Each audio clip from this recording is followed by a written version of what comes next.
আসসালামু আলাইকুম। কেমন আছেন আপনারা? হাঁড়ি পাতিল কুকিং ব্লগে আপনাদের সবাইকে স্বাগতম। আমি খুব সিম্পলভাবে আপনাদের এই রেসিপিগুলা তৈরি করে দেখাই। আসলে আমার মনে হয় আমি যা পারি ততটুকু দেখানোই ভালো। তো আপনারা আমার পাশেই থাকবেন, আশা করি আপনাদের সময় নষ্ট হবে না। তো চলুন, দেখেই বুঝতে পারছেন ভিডিওটা আজকে মুগ ডাল দিয়ে দারুণ কিছু হতে যাচ্ছে। মাছের মাথা দিয়ে মুগ ডাল আজকে আপনাদের রান্না করে দেখাবো।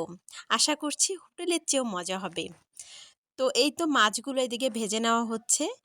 মুগ ডালগুলো ভেজে পানিতে ভিজিয়ে রেখেছি। এদিকে মাছের মাথাগুলো লাল টুকটুকে করে ভেজে নিচ্ছি। কি দারুণ হয়েছে তাই না? অসাধারণ। মাটির চুলায় রান্না আসলেই অসাধারণ হয়। তারপরে আবার মায়ের হাতে রান্না বলে কথা। তো এই যে মুগ ডালগুলোকে ভিজিয়ে রেখেছি, ধুয়ে নিচ্ছি।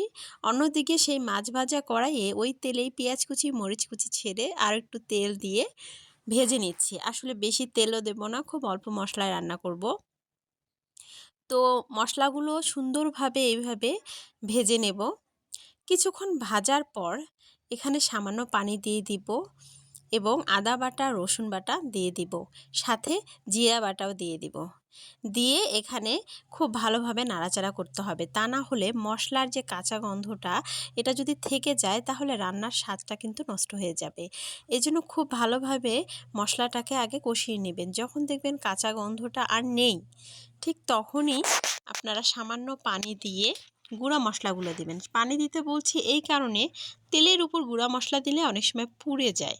এই জন্য যদি সামান্য পানি দিয়ে গুঁড়া মশলাগুলো দেন তাহলে মশলাগুলো পুড়বে না এবং এর কালারটাও দারুণ আসবে। তো এখানে দিয়ে দিলাম মরিচ গুঁড়ো আর দিয়ে দিব হলুদ গুঁড়ো। এই হলুদ মরিচ আমাদের বাড়িতে লাগানো ছিল, এগুলো ভাঙানো হয়েছে, তাই অল্পতেই দারুণ কালার আসে। এরপর ধুয়ে রাখা মুগ ডালগুলো দিয়ে দিব। মুগ ডাল আমরা সকলে রান্না করি, আসলে আমরা বলি হোটেলের মতো মজা হয় না, আমিও বলতাম। তো মা যখন রান্না করলো তখন দেখলাম তার রান্নার স্টাইলে কিছু কিছু টেকনিক আছে।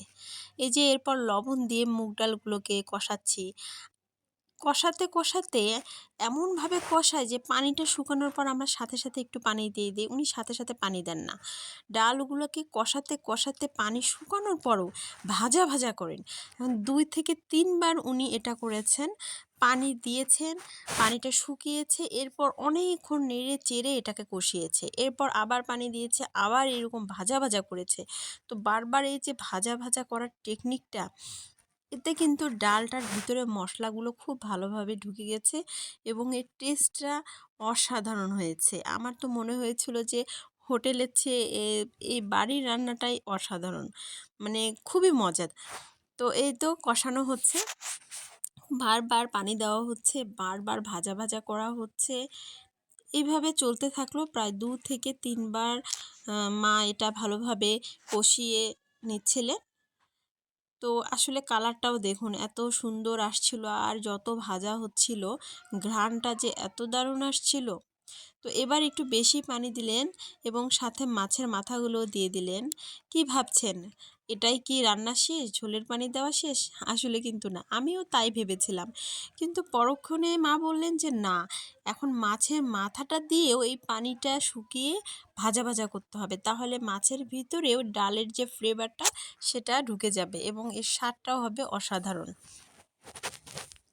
তো এবার এই পানিটা দিয়ে ঢাকনা দিয়ে ঢেকে বেশ কিছুক্ষণ রান্না করলেন এবং পানিটা শুকিয়ে আসা পর্যন্ত। যখন পানিটা শুকিয়ে এলো তখন দেখুন উনি ভাজা ভাজা করতেই আছে, মানে আসলে যত নাড়তে পারবেন তত এর টেস্টটা মনে হয় যে আরও বেড়ে গেল এবং ফ্লেভারটা চতুর্দিকে ছড়িয়ে গিয়েছে। আমি কাছে ছিলাম, আমি তো বুঝতে পারছিলাম আসলে ঘ্রাণটা বলে বোঝানো যাবে না। আমি রান্না করলে হয়তো এতটাও টেস্ট হতো না, মা যেহেতু রান্না করেছে তাদের টেকনিকটাই অন্যরকম।